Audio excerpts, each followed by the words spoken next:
Hello everyone, my name is Sean. I am the Crypto Smith. Welcome back to the channel. We are here to do another update for MMAI and the Purewallet. It is not that often where I can do more than one update in a week. So with great pleasure, I give you another update. So we're going to talk about basically two issues in this update video.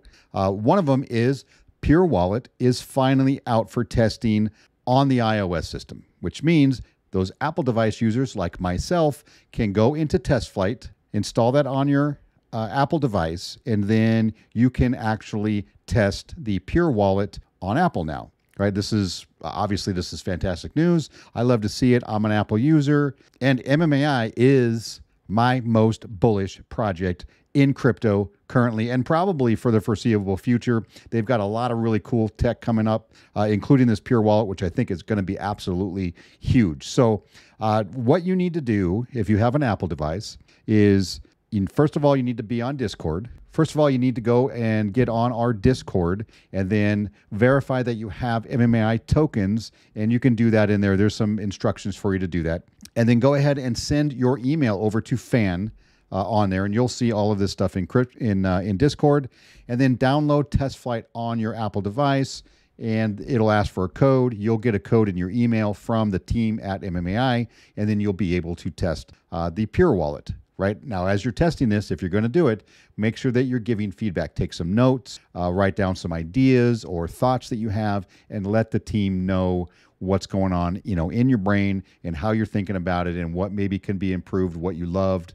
If you absolutely hated something, throw that in there as well. But do keep in mind, we want this Purewallet to be easy to use. It not overly complicated for anything, so it shouldn't have every single widget under the sun to where it just a very beginner, a noob in crypto is going to get confused. So we want it a nice user interface, and we want it very easy to use and easy to understand and all this kind of thing. So keep that in mind when you're looking at new stuff coming out in crypto, because that's really, I think, where everything is going. It's getting ready for the masses to come in, and the masses haven't been here as long as you and I have, and maybe aren't as keen on really detailed stuff or really complicated or complex items that we might dig on. But the masses, they're not going to be here for that. They want it super easy to use, easy to understand, get in, do their business and get out without any hassle and without having to ask a bunch of questions. So just think about that while you're looking and evaluating the Purewallet from that standpoint. Also, there is just some updated information for the crowdfunding for Purewallet. Now, Purewallet is a C corporation in the state of Delaware. They're doing crowdfunding for more development and, of course, for a lot of marketing, real-world marketing to get the Purewallet out there and then to work on the e-commerce aspect of that as well. And this is where a lot of the, let's say, benefits to the token holders and soon-to-be coin holders once it's flipped over on the blockchain are going to benefit from things like this, items like this. Obviously, e-commerce is huge. It's worldwide, virtually an unlimited marketplace for that. So here are some updates. The crowdfunding is going to be is $5 million for 14.5%. I said this in my last video. I'll link it up here somewhere. But there's some things to note, and this is really good to understand, and it tells you that this is a real business because they have to divulge to you some information regarding following the SEC guidelines for crowdfunding for businesses, and there are rules to follow. So right here, this is the SEC's own website, U.S. Securities and Exchange Commission, regulation crowdfunding. So here, require all transactions under regulation crowdfunding to take place online through an SEC-registered intermediary, either a broker-dealer or funding portal. They're going to be doing that.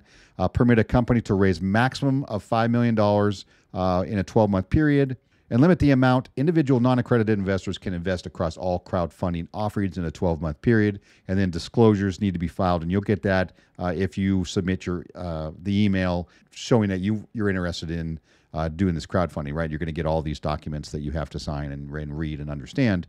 And I'm just going to give you some of these items that aren't on this page necessarily. And just real quick, basically the SEC is going to tell you that if you're a non-accredited investor, which I'm going to say a lot of us, in this community space probably aren't. There may be a few. But for the majority of us, we are limited to spending 10% or investing 10% of our annual income onto crowdfunding. And I believe that's all crowdfunding. So if you've already crowdfunded some other project or some other company at 10% of your income, I don't believe you're allowed, but you do need to go and read the rules for yourself. This is just me giving you a basic understanding of what you might be looking at. Securities purchased in crowdfunding transactions generally cannot be resold for a year. And then regulation crowdfunding offerings are subject to bad act or disqualification provisions.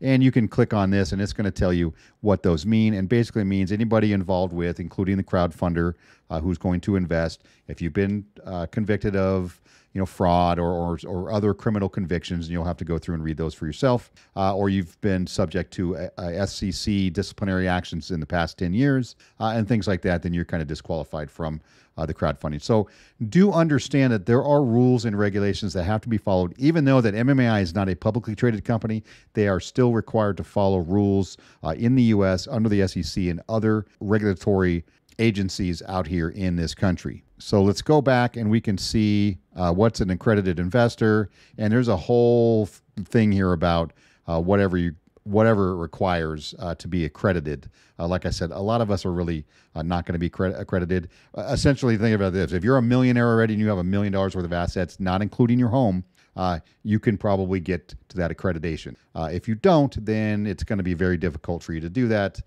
Me, unfortunately, I'm just not in that boat yet. So anyway, I just wanted to give you some general information that you're going to want to go and look. Just go to Google and search crowdfunding regulations SEC, and everything will come up, and just read through it so that you know what you're looking at and you know what you're responsible for, what your duties as an investor are, and then that'll let you know what the company Purewallet has to do and has to follow in order to abide by the rules, which of course is what we want. We don't want any little surprise inspections or surprise audits, at some point in the future that could do some detriment to the company.